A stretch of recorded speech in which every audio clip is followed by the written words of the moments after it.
Welcome to the Leader Impact Podcast. We are a community of leaders with a network in over 350 cities around the world dedicated to optimizing our personal, professional, and spiritual lives to have impact. This show is where we have a chance to listen and engage with leaders who are living this out. We love talking with leaders, so if you have any questions, comments, or suggestions to make this show even better, please let us know. The best way to stay connected in Canada is through our newsletter at leaderimpact.ca or on social media at LeaderImpact. If you're listening from outside of Canada, check out our website at leaderimpact.com. I'm your host, Lisa Peters, and our guest today is Dave Nordel. Dave is a retired United States Air Force Command Chief Master Sergeant of over 30 years service. He is a registered nurse and an emergency manager and served as a medic in areas of operations to include Saudi Arabia, Somalia, South America, Iraq, Korea, Japan, and Hungary.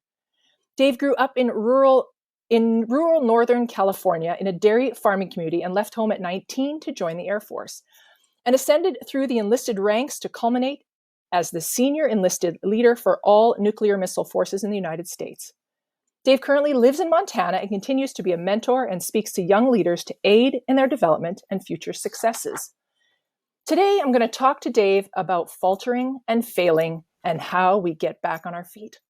In his book titled Giving Back, he says, your knowledge is power after you share it. So today we're going to ask Dave to share his story. Thanks for joining us, Dave. Hey, it's great to be here. Thank you. Oh, well, when I read your book and I read that line about knowledge is not power, it's the sharing of knowledge. That's the power. And that is a great line. And I know it goes back in history, but it is a good line, Dave. Right. Well, thanks. Yeah. I mean, if you look at the greatest leaders in history, most of them are most respected for sharing their wisdom and their knowledge. And, even in Jesus and the way he conducted business, could you imagine if he didn't share? Right. Good point. So we're going to jump into a little bit about yourself, Dave, and tell us about yourself and why you chose to join the Air Force at 19. Sure. Well, we're all products of our environment and the people that influence us when we're younger. And I had some people in my family that I really admired that were World War II veterans. And they spent a lot of time with me. They must have saw something in me that, to help me develop. And so I decided, I'm going to go I was actually going to go in the Navy. That's a longer story, but, and I ended up in the Air Force. I went in to be a plumber. The Air Force told me I needed to be in medicine. It was the exact right thing. And so I landed in a spot to get me started in life. And 30 years later, I've had an amazing career. So it was the right thing.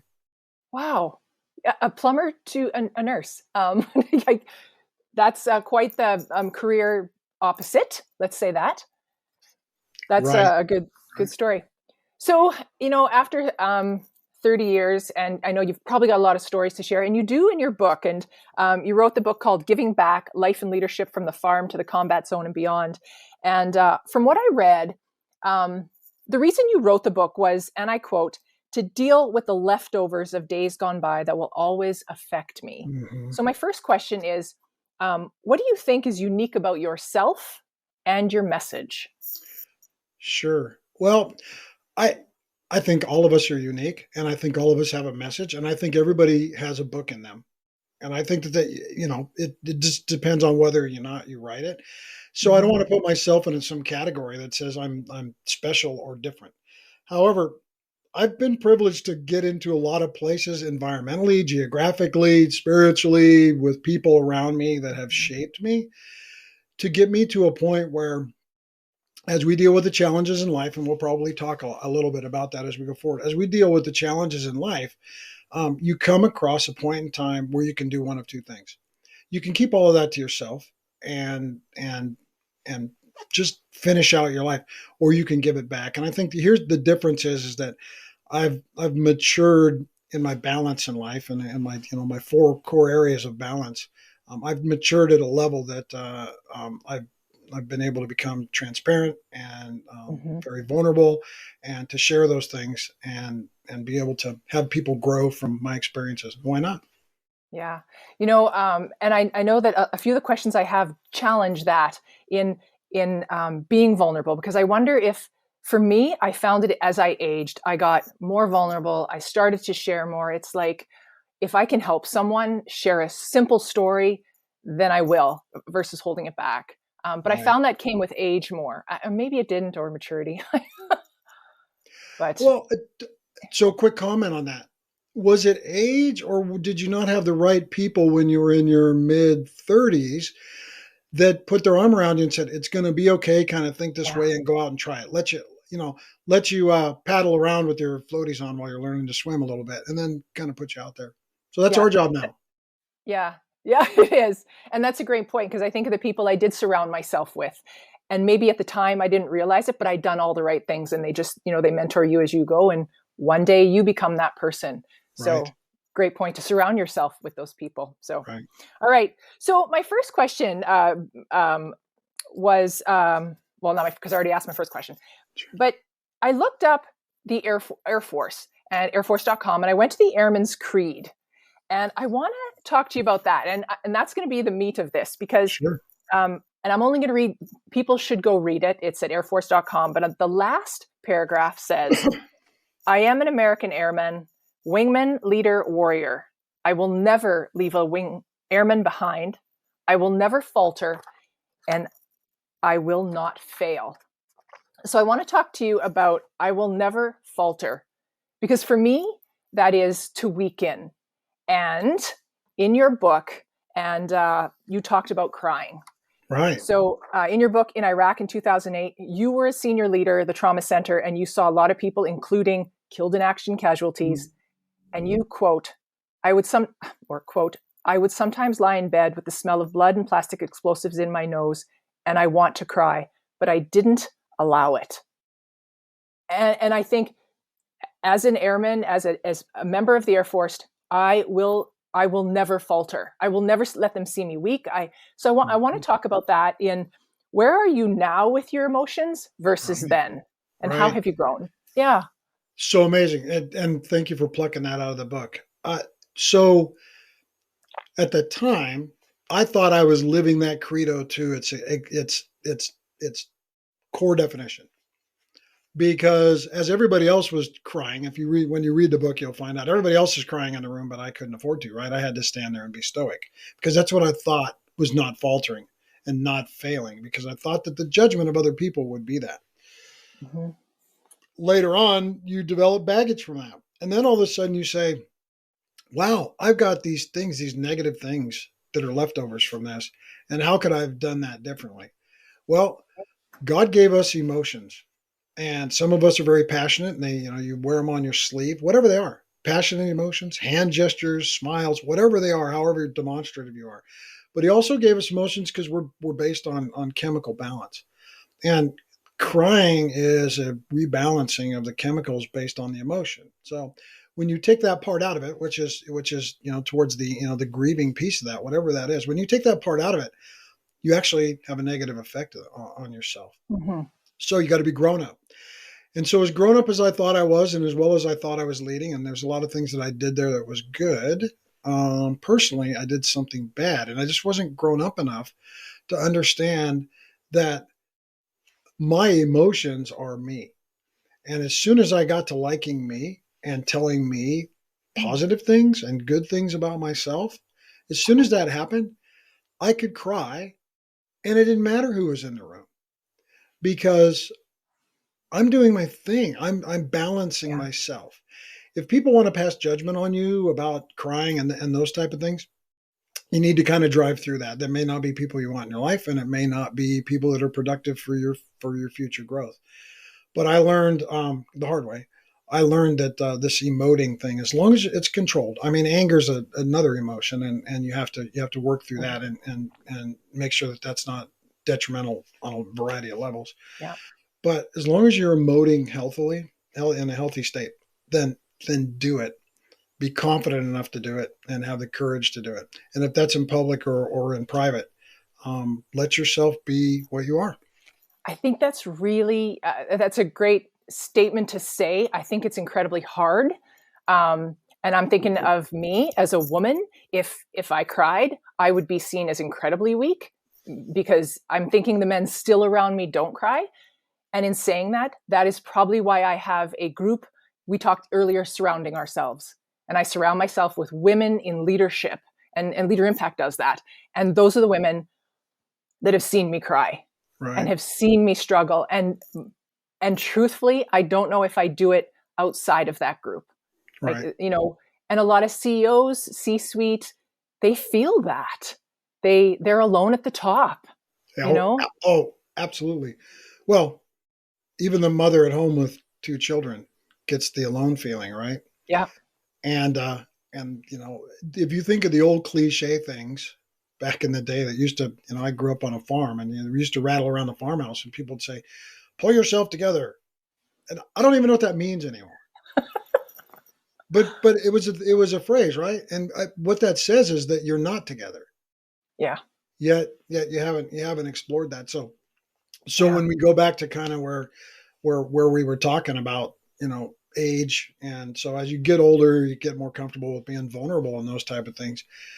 Uh, Maybe you and I started too late, and I think people really need to talk about. We've talked about balance in the past, and your work and your life and your spirituality and your health, and how do you balance those things? And when one of those is off, because that health and spirit bubble can be negotiable, and you can take all the energy that goes in there and put it into the other two, because those are the constants, right? Yeah. When those are out of balance, you can't be as good in the other two as you want to be unless those are balanced. So Yeah. I emotions, just, go ahead. yeah. Yeah, No, please. I got asked about balance yesterday. Like, how do I balance it all? And I'm like, sometimes I am not in balance, but I do see the light. If it's a project that's going to end on Friday, or an event that's going to happen, or whatever, that I know that if I just get there. So my day, every day may not be balanced as much as I try, but in general, my life is balanced. Well, we're always searching for literal and figurative white space Yeah. on our calendar, right? Yes. And so our emotions, think about the emotions that are driven by when you wake up. And I don't know if you grab your phone or you get up or when you look, but when we all open up our calendar for the day, no matter what it is, if you're taking your kids to hockey practice or whatever you're doing, right? When you open your calendar, you're not looking at what you have to do. You're looking for white space. When I can take a deep breath, then it's on you on how you're going to emote and fill that white space, and how are you going to feed yourself with whatever Mm, it is. And so yeah. we have to do a really good job of managing that white space, and being respectful enough of ourselves to take that white space and actually spend it on ourselves. And far too often, especially when you have life going on, especially in families, my kids are all grown and gone, but when I had children, you tend to take that white space and say, what can I do for the kids? Or what can I do? Yes. Hey, do you know what? Sometimes it's time out, and all you do for the kids is explain to them why you're not going to be present for the next 2 hours, Yeah. because you can't be the mom or dad or whatever you need to be unless you fill your white space with the right type of food to keep you going. So yeah. Yeah. I'm going to add to that, because I'm at the other, like, I'm at an end where my son is 17. He's going to move out. I'm going to be empty nest in about 8 months. And right now I am doing everything with him, right? If he has a hockey game, I am in. If he's got a whatever, like, I am there. I am soaking it up, because I won't have it. I'm adopting the boy next door. He's going to be my new son, because That's I need awesome. something. But as for balance, it's like I'm taking all of this right now, because Right. if your kids are 11 or 12, they're going to be 18 one day, or the people you work with, they're going to leave one day, or so take it and love it. Yeah. Yeah. Right So on.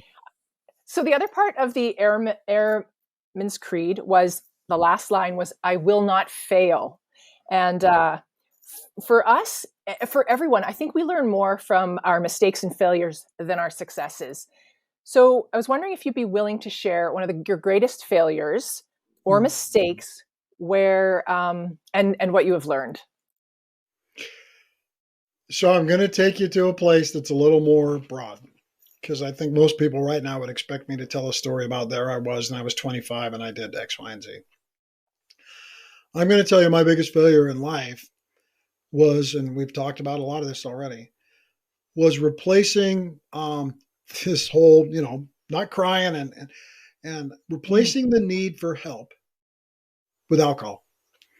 Oh. And I'll tell you, I work with young nurses, and one of my I give them 3 survival tools. We won't go into that, but one of the survival tools is if you have to have a clear head and mind to make sure that you're taking care of the best care of your patients that you can, then what you put in your mouth matters. And so, a couple of glasses of wine after work every day might seem normal, but it's actually not.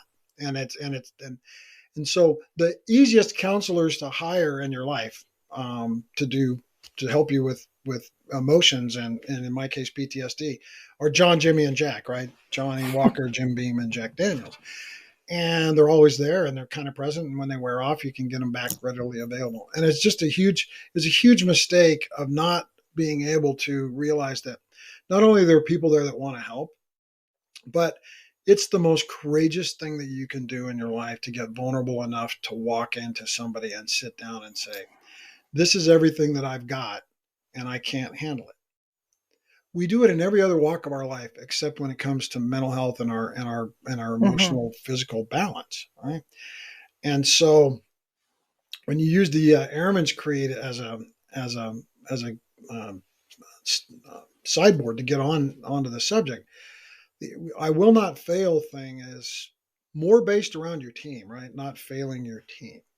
Now, Okay. always says "I" because you're repeating it, but the "I's" should all come off of that and should say we will not fail."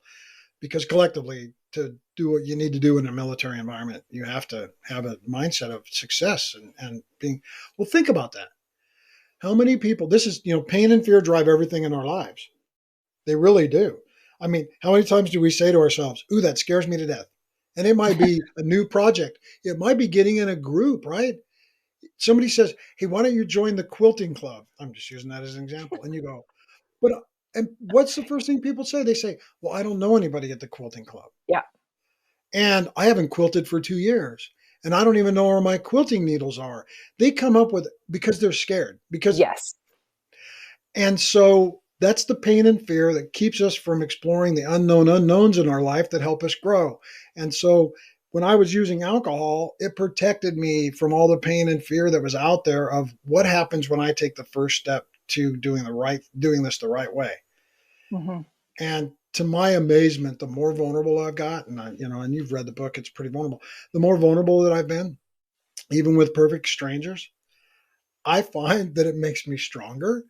It Mm-hmm. makes me more courageous. It opens me up. And then it makes me even more effective when I want to help people myself. Yeah. It's a whole big deal. So the biggest mistake in my life was wasting the time padding it with the elixirs of the world that are out there and they're readily available and it's easy. And as soon as you Yeah. have a little courage to take a little bit of the harder way around it, you'll find out that that's the right way. So, can I ask a bit of a personal question? Because I have had friends who, I grew up with an alcoholic father, and he ended up in AA and he stopped drinking. But friends, what happens to your friends? Because I'm sure when I think of all the friends you have, and you're all partying, and it's all great, and I mean, did you change those friends? And what happens? Because I mean, they're like, well, we don't want to invite you to a party because you're no fun, or we don't want to invite you to a party because we know you don't drink, and we don't, are they responsible enough to say we don't want you to drink? Or I don't know, but because that's the hardest part, Uh, you're right, you're going to get left out, or no? I'm. This is a great question. This is why you're so awesome. So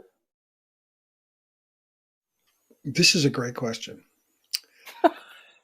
and I want to answer this the right way. I had to change friends. Yeah.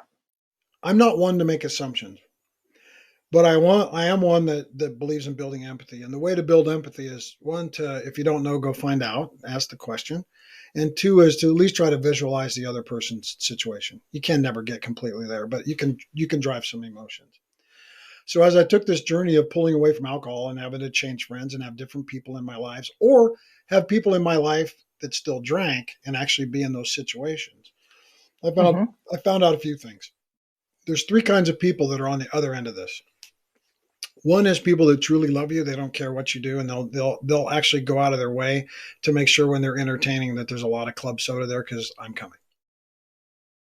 and they're more than happy to tell people, Dave doesn't drink anymore, so don't ask him to participate in the fun and games.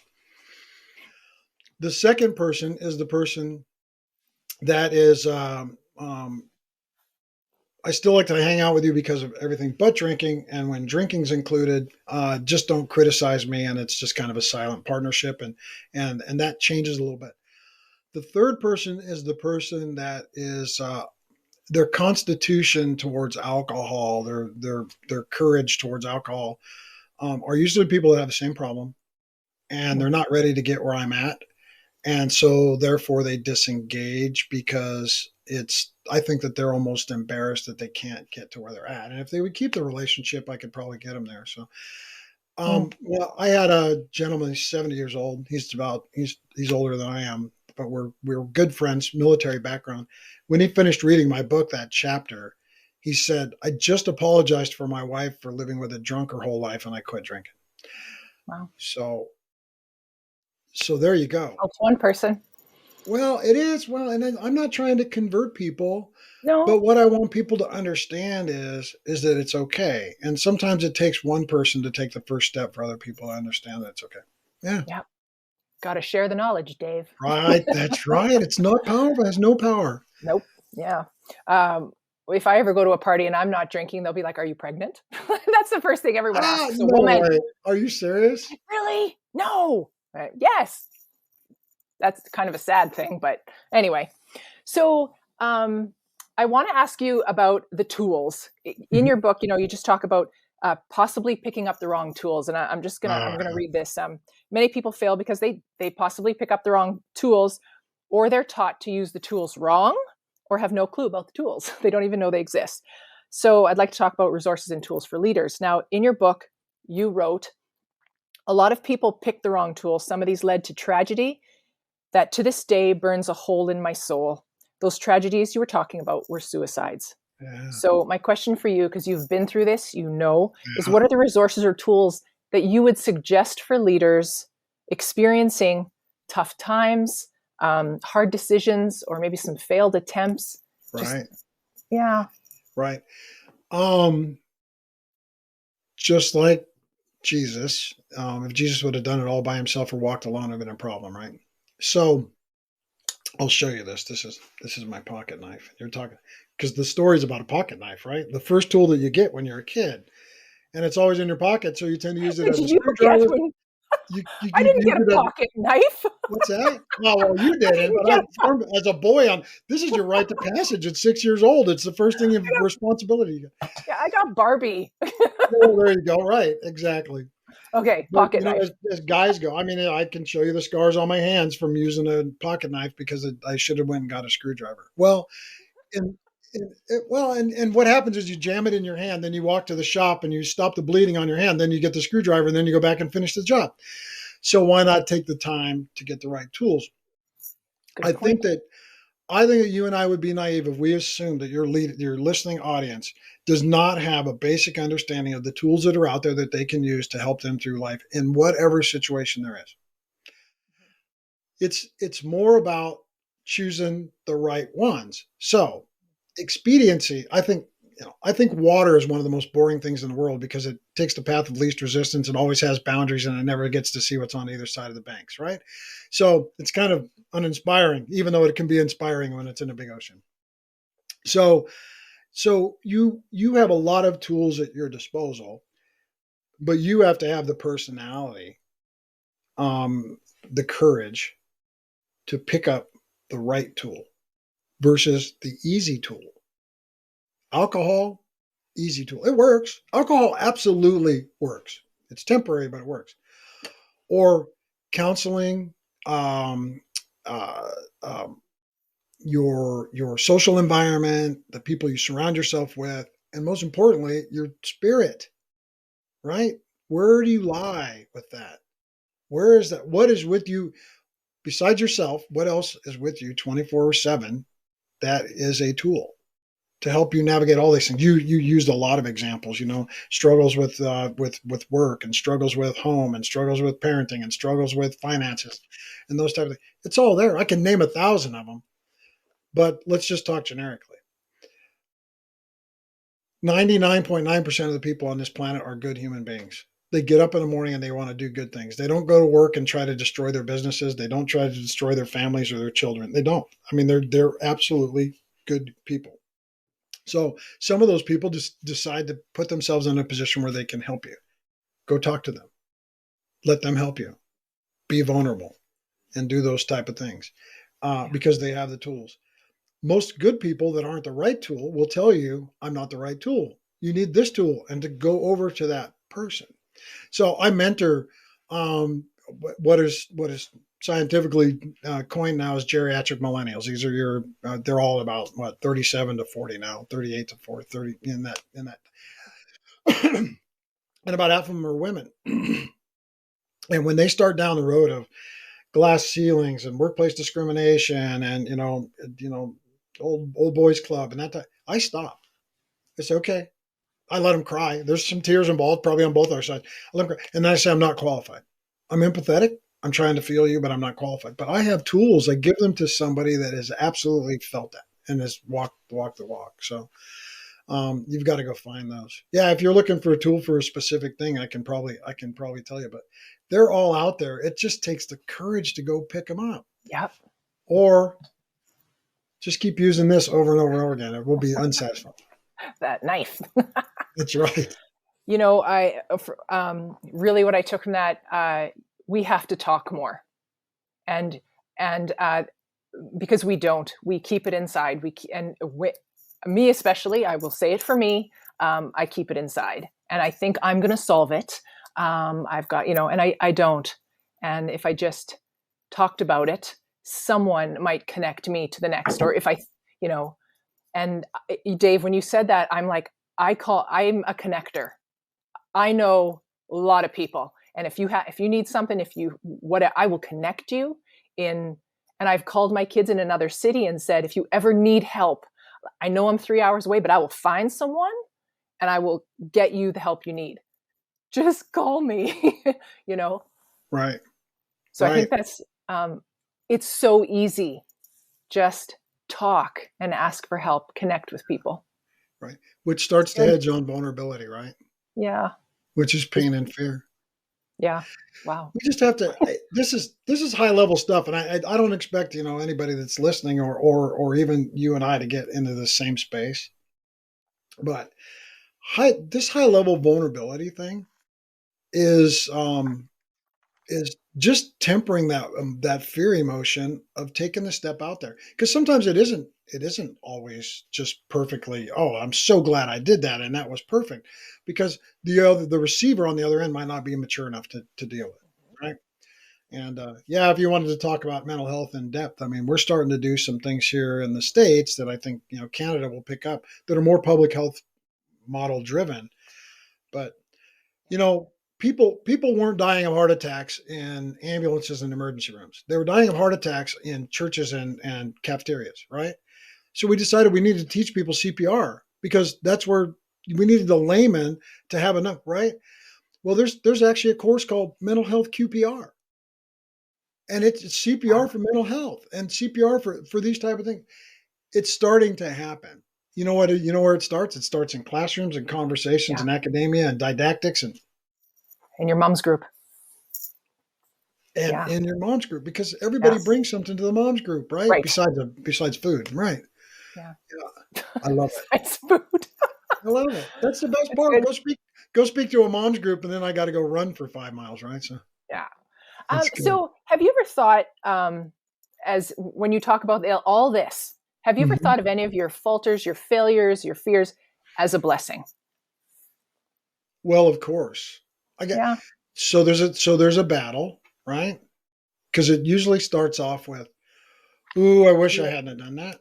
Or, oh, if I could go back in time, I would have never, it might be a failed relationship. It might be a failed, boy, I could have had that job. Or if I would have bought, $5 of this stock, or, I should have got a lottery ticket, whatever it is. I mean, it's a thousand things. So yeah, I have those type of thoughts. However, I have to quickly change the polarity from that negativity to a positive polarity on that and say, that's what shaped me.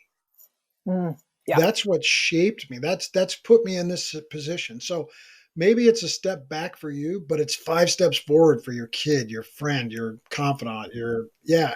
And so that's why the book is titled what it's titled, because you gotta be able to get your head around it and let it make you better. So Yeah. PTSD, I've got it. I've made friends with it. When it wants to rear its ugly head and drive me into a place that's dark and drives energy, I just get the energy, I flip it on its head. I say, okay, what are we going to do with you? I drive it towards something that's either good for me or good for somebody else, and I visualize a positive outcome and move on. So if you're strong, spiritually, and you believe in yourself and you believe in your core people around you, why not? Yeah.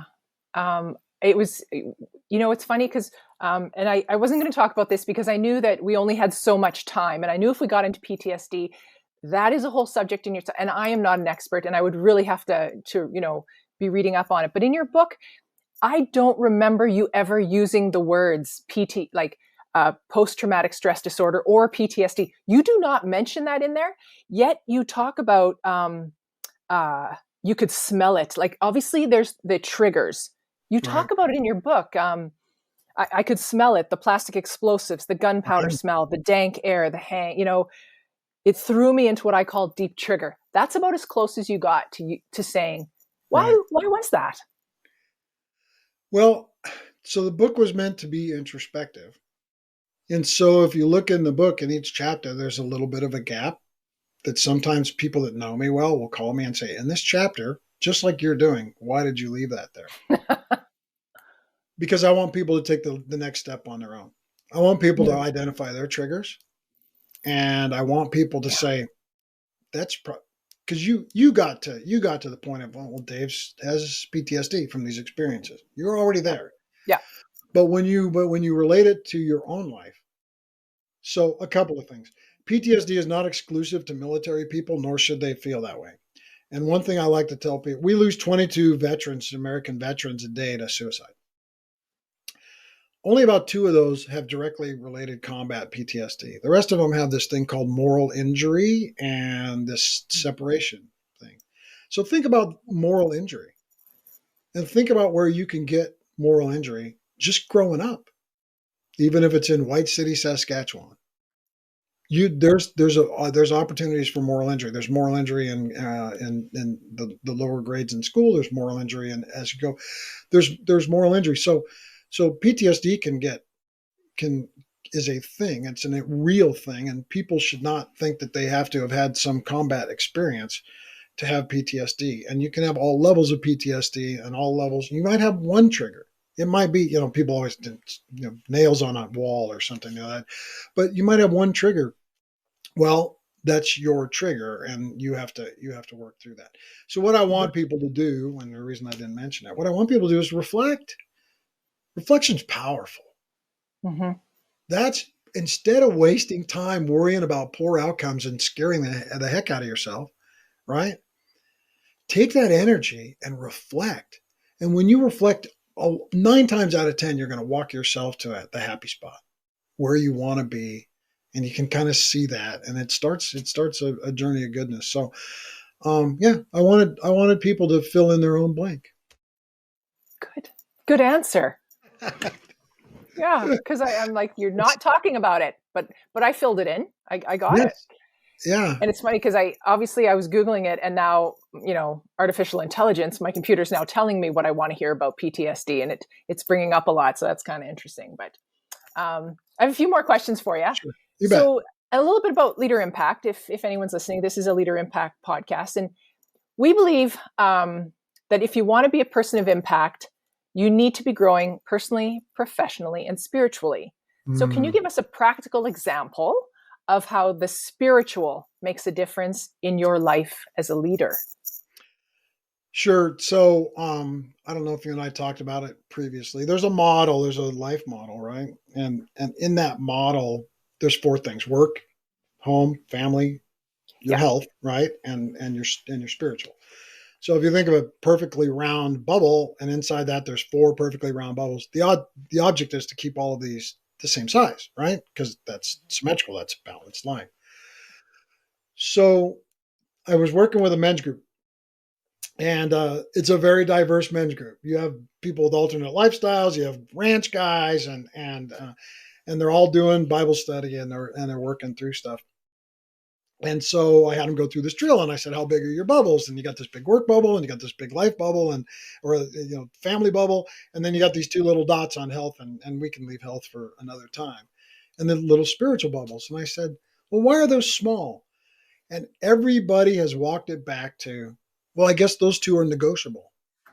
You can always peel those off, right, and walk away from that to strengthen the other two, because those are constants and you feel like they're priorities, and then you're out of balance, right? Yeah. So spiritually, like I like to tell people when I do a keynote, I talk about the flag behind me and how that all ended up coming out of Iraq. But I tell them that the beginning of my day, every day in Iraq, I would stop at the chaplain's office. It was where I started. So, and the answer to your question is going to be that this spiritual thing is probably foundational to everything else. It's probably the most important of the four bubbles, but people neglect it.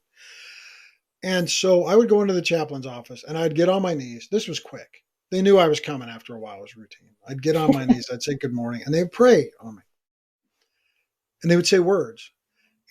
And you'll love this, because one day it was a rabbi, the next day it was a Catholic priest, the next day it was a Baptist minister. We had all these denominations, and they were always, on different cycles. They were 24/7. Lisa, the words were the same every day. Oh. It didn't matter how they were addressed. They were the same words every day, said differently, pulled from different parts of scripture. But how can you not stand up and feel an inch taller, and your back is a little bit straighter, and you're able to look people in the eye and have a little bit of confidence without, with having just that word, that food, right? To feed that, to feel balanced, to know that there's something there that's walking with you, that you're never alone, and those type of things. So spiritually, I've always made sure that doesn't have a crack in it. Because when it does, usually when you're in a ditch or a borrow pit or whatever we call them, usually when you're in a ditch, if you look, that's the one thing that's a little tiny. It's a little tiny bubble, or it's not getting its food. And ironically, a couple hours before we started this podcast, when I called my buddy and we were talking through things, he literally said this to me. He said, "Dave, I've stopped working for the last 2 days." And he says, "I'm in the scripture, I'm in the book." And he goes, "I'm refeeding myself and filling myself back up, because I was at a point where that was out of balance." And he stopped and did it. So you got to be comfortable with that too, right? Because not everybody, when I talk to groups, I always tell them that their spirit bubble is what they define it as. It's not just a religious bubble or a relationship with God. Your spirit is your spirit. I mean, we have a spirit. So things that make our eyes shiny and our smile, attractive, and that type of thing. And so you need to fill those things up. So it's bedrock. After having messed with all of those bubbles and had big ones and little ones and giant ones and trying to keep everything symmetrical, I think you got to take care of that one. And however you choose to do that, good on you. Yeah. As a busy mom, I'm going to say, I get up really early in the morning to have that quiet time, because the day can get out of control. And I just, what, he's going to sleep for another hour up there until I got to make him lunch and get him up and, go whatever. And that's what I found is it's quiet at 5 a.m. No one's up. So yeah, you got to find your time, if it's on your way to the medic tent and you stop, or, whatever your day is. Yeah. Yeah, absolutely. Yeah. You have to make the time. And, when we're really, really, really busy, everybody thinks that they're busy. I wrote a chapter in the second book that talks about the coffee line. And so when you ask most people how are you doing? What are you up to? So busy. They give you their whole calendar, right? They go, "Oh, on Monday I got that, on Tuesday I got it." And they give you all of this. Yet if you go to an organization that has a coffee bar in it, or there's a coffee shop across the street, if you go and watch, 10 minutes in line, 2 minutes to order, 10 minutes to wait, 15 minutes of conversation. But people are busy. Well, guess what? Skip a coffee and get in a word. Yeah. Wow. There's time. I'm going to hit the coffee maker. I'm still going to have the coffee. Just saying, I need the Right. coffee. All right. Well, I got two last questions for you. I ask all my guests this. Okay. Leader Impact is dedicated again to having leaders having a lasting impact. So as you continue to move through your own journey in life, have you considered what you want your faith legacy to be when you leave this world? My grandfather used to say that the difference between heaven and hell may just be what people think about you after you're gone. Oh. And so I'd like when I leave for people to say that he was a believer and he was grounded in that and guided by that, by faith. And that regardless of what he thought or whether or not people agreed or disagreed with me, that I was fair because of those teachings, and it drove me to that and to kind of stay true to that. And, I don't hit a home run on that every single day, but I try to get really close. Yeah. Thanks for sharing that. Yeah, it's good. Yeah. So my last question, again, I ask everyone, is what brings you the greatest joy? So I don't know if you're into personalities or color personalities or what that thing is, but and I've been psychoanalyzed forever. So that's an easy question for me because I'm a blue personality, which aligns with Oprah Winfrey and Martin Luther King. Okay. So I'm an empath and I'm a giver. And so other people's successes bring me joy. Other people's growth brings me joy, and the ability to build trusting relationships to the point where they let me in to really make them better. And that makes me better. So yeah, just watching others just blow up and blossom and bloom. And I don't care if they run past me in life or career or whatever it is. Yeah, their successes are pretty awesome. And obviously the things that you have total control over, those things being successful, your kids and your family and your relationships. Yeah. Yeah. Well, then what a great title for your book, Giving Back. Right on. That's what it's about. Yeah, that's exactly. Dave, I want to thank you for just sharing the last just over 40 minutes with us. Yeah. I know that you were just speaking this morning to a group and you've probably got more to practice and prepare. So I just thank you for taking the time and answering just a few of our questions and sharing your own story with us. Thank you. Yeah, you bet. I think you're amazing. And I hope that thousands more people listen to your podcast, either because of me or because of us or just because of you. But I have more people here in Montana Googling your name and looking you up. So thanks for what you're doing and making a difference. And that's huge. Yeah. Well, I know that you're an outdoorsman. So if you ever end up at Lake Diefenbaker, I'm there in the summer. You just call me. Do you want the dates? Because they're booked. I should. I absolutely. I mean, my dates are booked. I'll give you the dates. Awesome. We'll follow up. Good. Amen. Perfect. So now this ends our podcast, but I always ask if people want to connect with you in any way, follow up, look you up, what's the best way for them to find you? Right. So the website is One Man, One Plan, MT, like Montana, MT. So One Man, One Plan, MT.com. And when you get to the opening page, there's a thing there that says Work with Dave, and just click on that. And there's a whole section there to write me a personal note. It'll come on my email. And if you want to have a virtual cup of coffee or you just want more information or whatever, just let me know and we can chat. It'd be great. All right. Well, thanks for being an open book. And thank you again for sharing with us. You bet. All right. Have a great day. You too. All right. Well, that is it for us. And if you're part of Leader Impact, you can always discuss or share this podcast with your group. And if you are not yet in a Leader Impact group, we would love to have you.